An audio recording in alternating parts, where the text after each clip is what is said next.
Men tend to drown themselves in work and hobbies to hide their depression. According to research, very few men seek medical help for this serious condition that has resulted in many men committing suicide. But not 23-year-old Thabang. Realizing he was depressed, he found solace in writing. This is how we cope. I'm Hugo Ribatika.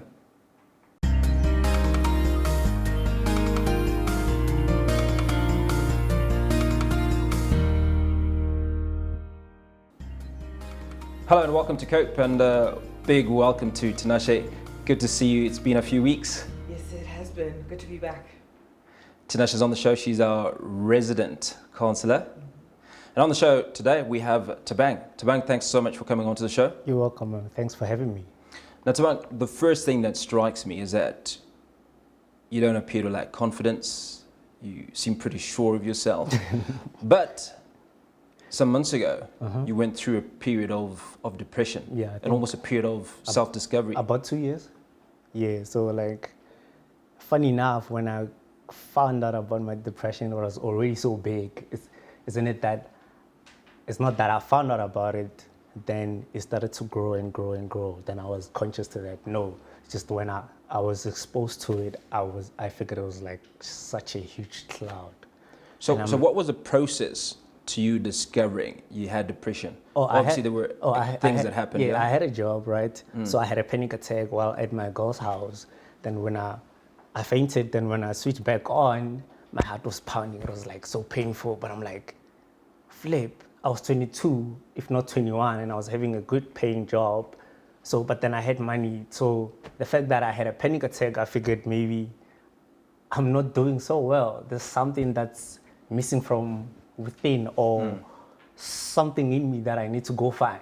You get what I mean? Because now I have a job, I have money, but I don't have me. So then I quit. And when I quit, I was trying to follow my music career because all I just wanted to do was music. Boom, I was living at my aunt's house, the pressure, I'm the firstborn. So it was like, I was still asking myself like a lot of questions like, flip, what am I good at? And I'm 21, turning 22. I'm supposed to be like in varsity or something, working on something, and I'm clueless. Is time running out? What's going on? So depression is all these questions without answers, right? Flip. So then music was starting to like slow down because now I wasn't in a good mental space, So I was just doing music then and then, but I was pushing, but I wasn't fine. I hosted an event, but I still felt like I'm still not cool, So what were these emotions or feelings or these things that said to you, you're not cool? You don't sleep. Yeah. You struggle to sleep. You're going to get sleep when you're supposed to wake up. And now you have work, dude. And that's not even real sleep. I'm sure it's you've been awake too long. You've been awake too long, and now your body has to shut down. It's like, It's crazy, bro. So then, even in the book, you will see I recorded all the subconsciouses, all the dreams that I had, all the nightmares, whether it was sweet dreams and they're all there. So it's just basically I documented like process of thinking of a depressed and anxious victim. So, hey man, it was too much pressure. I'm not in school, I'm the firstborn, I'm still living at like my aunt's house. I feel like I'm running out of time, they're gonna kick me out. And then when I have to go back home in Mpumalanga and there's nothing going on there. Yeah.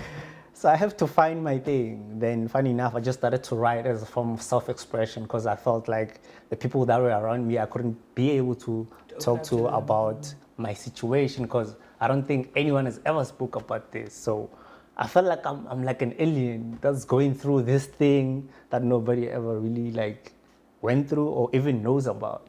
So you didn't try to speak to anybody? I didn't try because I felt the energy in the spaces like, yo, it's not gonna happen. It doesn't enable me to. It's just against. So I'm like, let me just express myself on my laptop because I also have no idea what's going on. I'm just gonna write my questions. I'm gonna express myself because Are you a writer, or was this your first? That was experience? my first experience of writing. I mean, he is creative because music, creative mind. So he actually just like guided himself into journaling.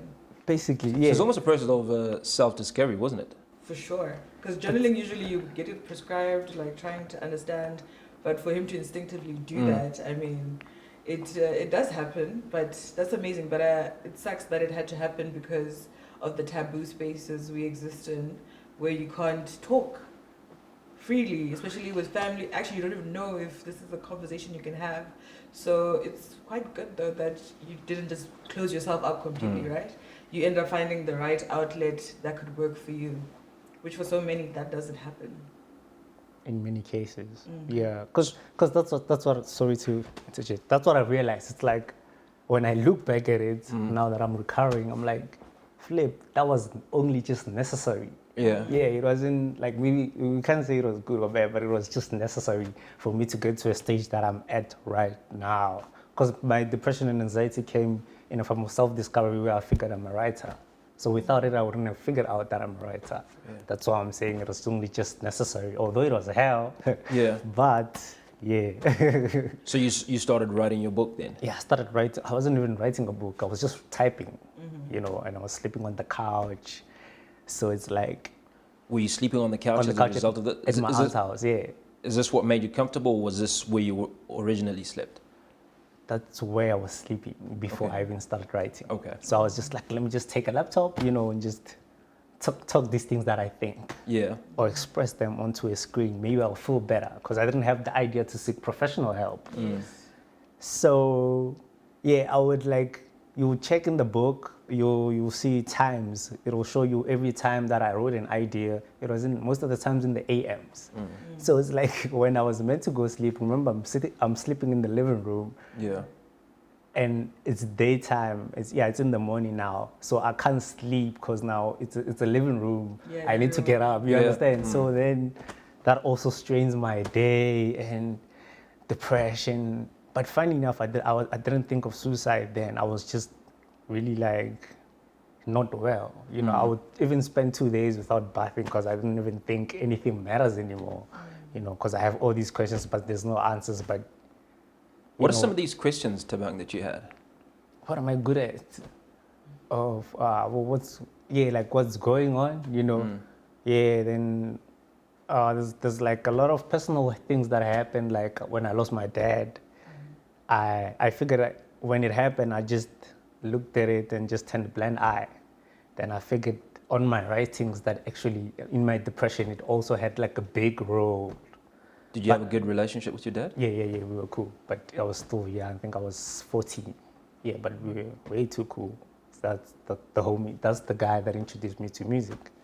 And yeah, he was very creative. So the fact that could have also I thought it wasn't a big deal, you know. I'm just like, people lose dads all the time, it's whatever. But I didn't vent. I didn't express myself. Then that had a huge impact on my depression because I would see my mom getting sad every day, sadder and sadder. You understand what I mean? Because I know she used to be happy but then now seeing that, that was like, I didn't know it did that until.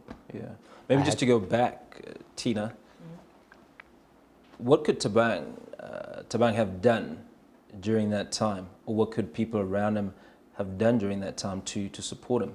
Because obviously a lot of people that are watching in similar situations, we don't have a diagnosis because only 6 or 7 years later did Thabang realize that could have been the problem.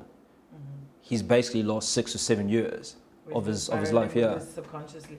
No, I mean, you can say that there's a lot of things that he could have done or the people around him could have done, but it's also quite unfair because us as humans, life is hectic.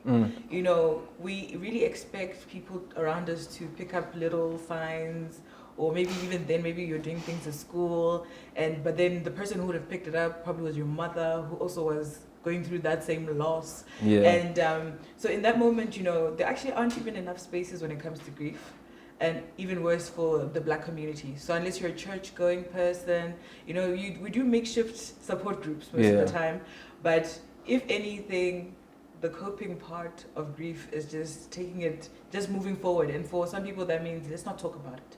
Let's not delve too much about it.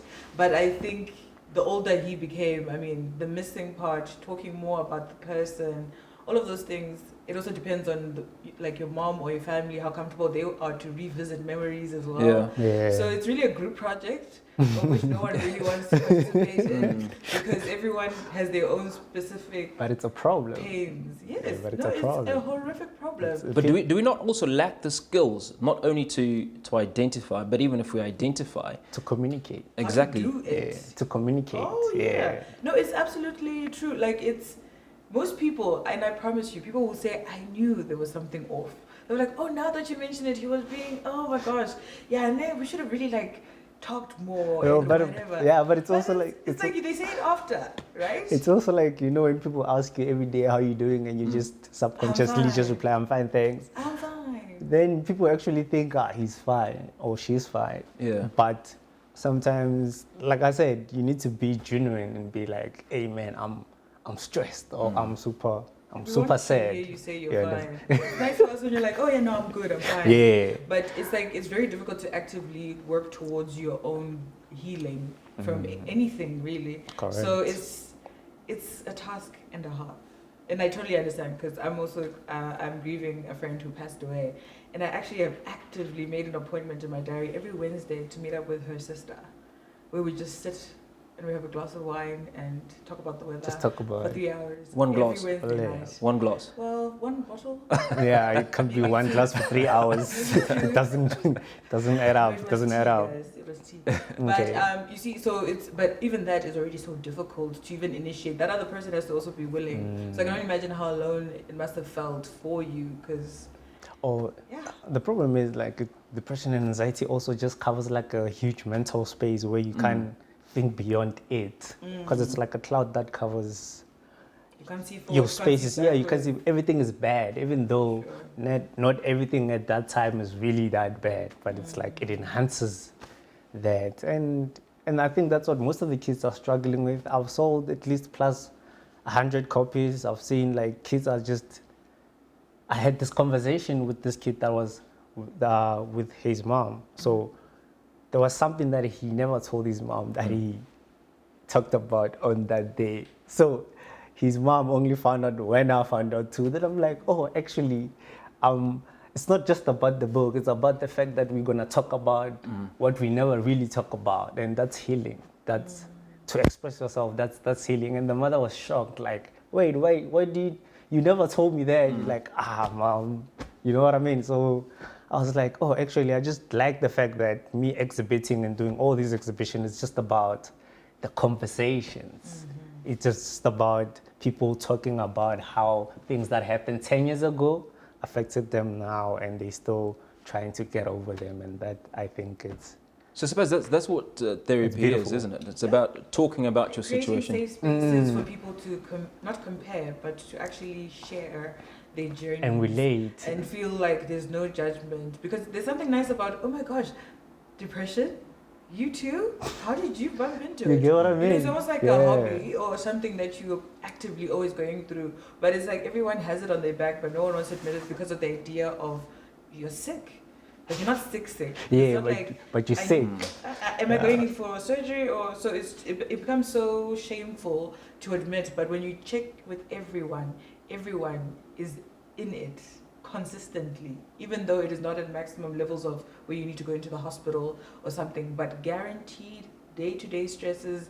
Everybody has depression and anxiety. Yeah, Suppose that's that- crazy. The more we speak about it, we'll probably, most of us, not have had to go into the deep end Of to then it. be the saviors with Yeah. the testimonies. That's crazy. You know, unfortunately, that's what it takes sometimes for you to save the world. You need to drown and then help And then everyone help else. everybody else. So much more to talk about, and when we come back, we'll talk about Thabang's book, No Lights on the Horizon. Stay with us.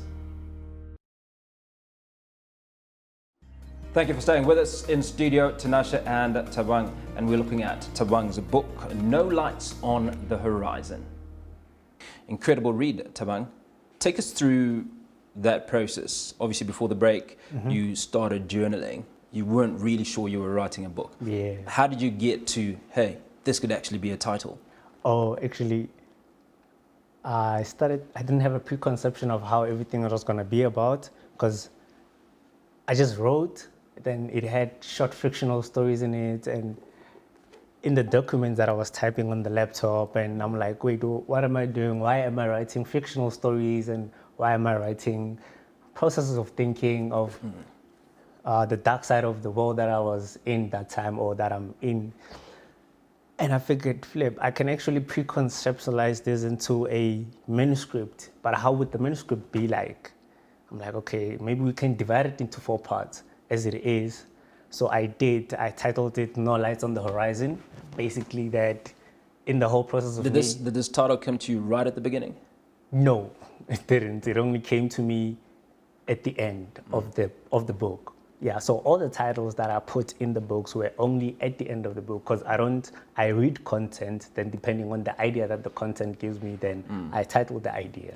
Then you understand. So, I divided it into 4 parts. I said part 1, stages of self-conflict. Part 2, it will be like a biography. The third part of it will be consciousness and subconsciousness because of all these fictional stories. And the last part will be a self-help also, where I just conclude the process of when my depression started to get better. You understand? And I'm like, flip, we'll see. But there's no books like it. So is it going to get accepted? What's going to happen? Then I made my research and I self-published. I titled it No Lights on the Horizon. You can check the back page of the book. You'll find where you meet the titles, what they were inspired by. And most of them were inspired by song titles. So No Lights on the Horizon was inspired by a song title of a store that I used to work at in 2015. It was a CD store. It was called Music Moods. So you see, I got the title then about like 4 years later, then the seed was already there. Yeah, the seed was already there. I'm like, how about you? You understand? Yeah. Then How the mind works. it's crazy. It's We've very got, genius. we've got a title here that interests me. Where is my mind?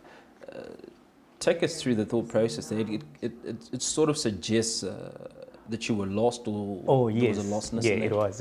Where is my mind came in effect that in the space that I felt that I was in when I was depressed, I felt that nothing makes sense.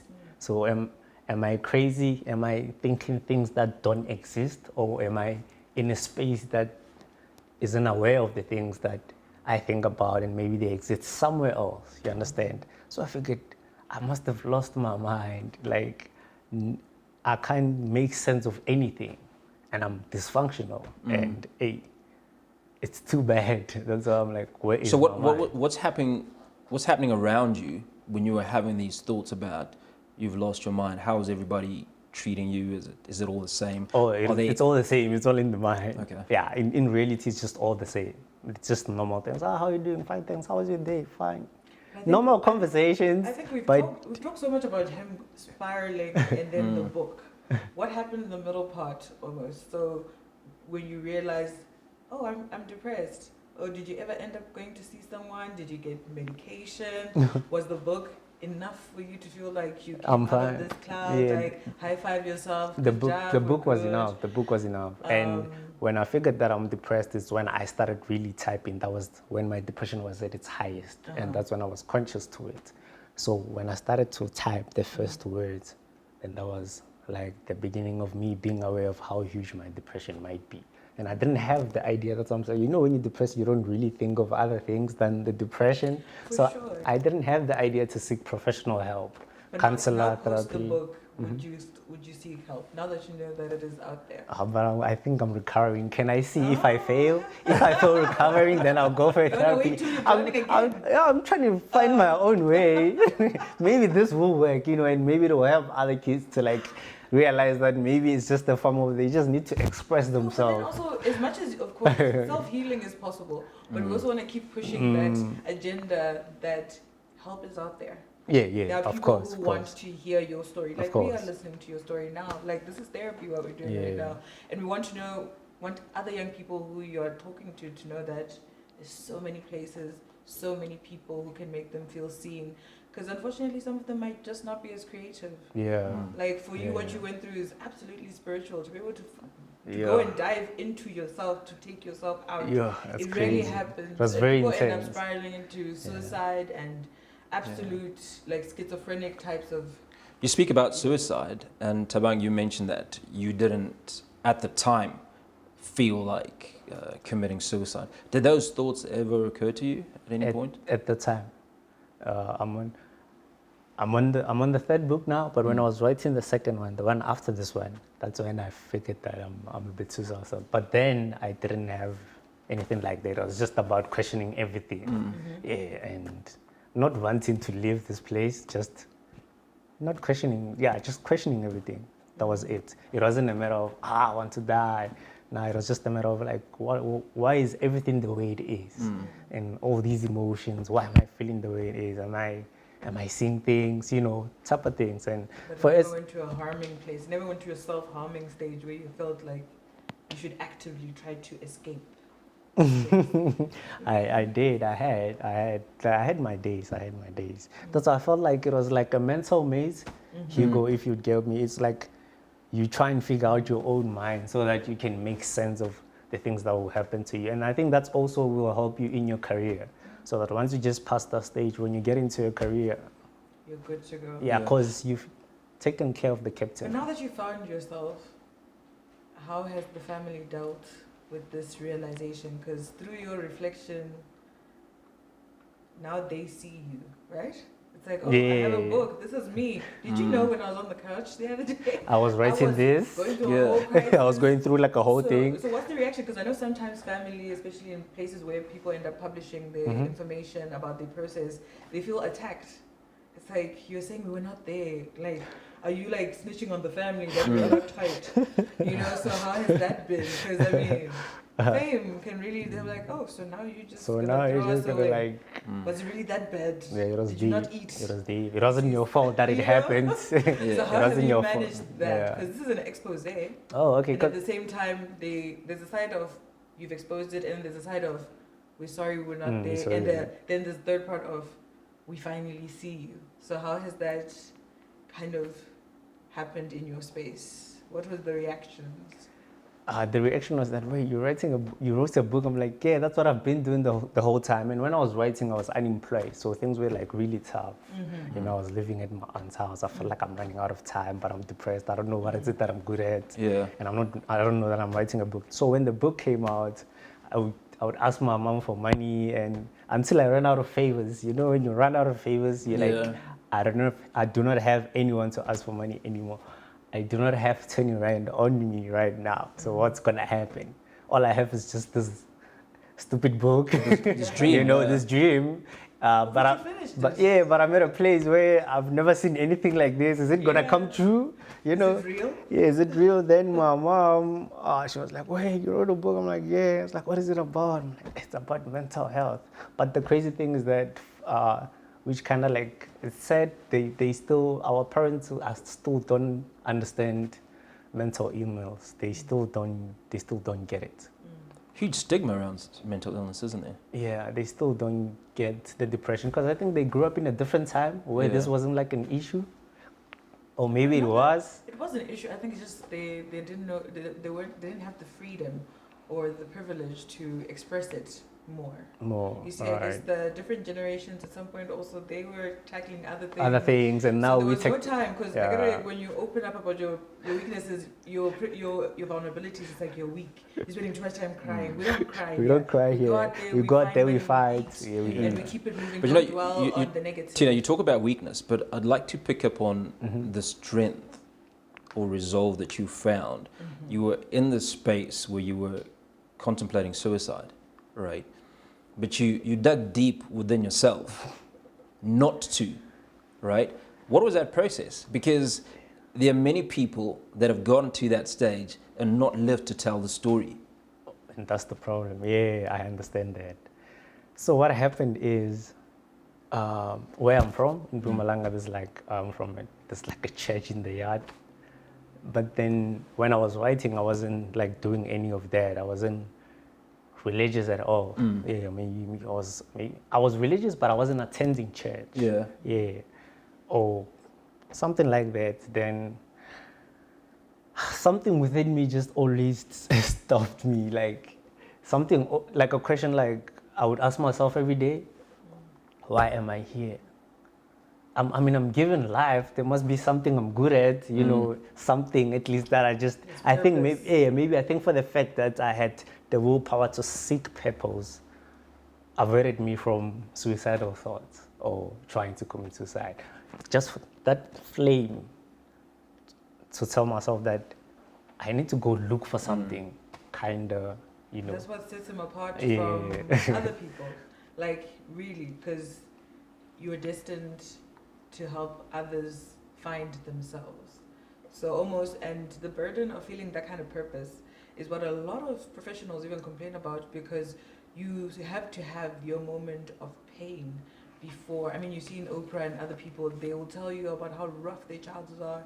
So it's like the people who are meant to share joy and create safe spaces for other people, somehow they're so resilient. That's how they become heroes. So not everyone can be a hero. I guess not, but you're our hero today. No lights on the horizon. Amazing read. Maybe 3 takeaways for you from this book. Anybody reading this book, what can they walk away with? Oh, Flip, actually yesterday when I opened my Instagram, I posted the book. Some other young guy that bought when I was exhibiting at Woodlands commented on the picture. Is like he said something like this book was relatable to my life in such a way that I could fade away from my depression thanks to you, man. Amazing. So I'm like, yo, that's so beautiful. You know, I'm like I'm most grateful that the title for the next book? it did something like away. that. I think it could be.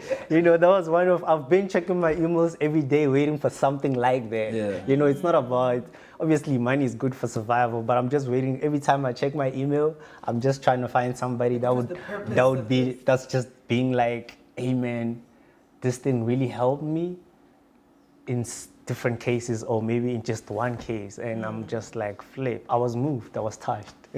Absolutely awesome. I was touched. So I think it plays a different role in everyone, depending on how everybody relates to it. You understand? Some people that I've sold the book to, or that I've promoted the book to, buy it to just would like to understand the idea of depression and anxiety from a different perspective of, It sounds the way like it the is. kind of book you would have to read at different times in your life.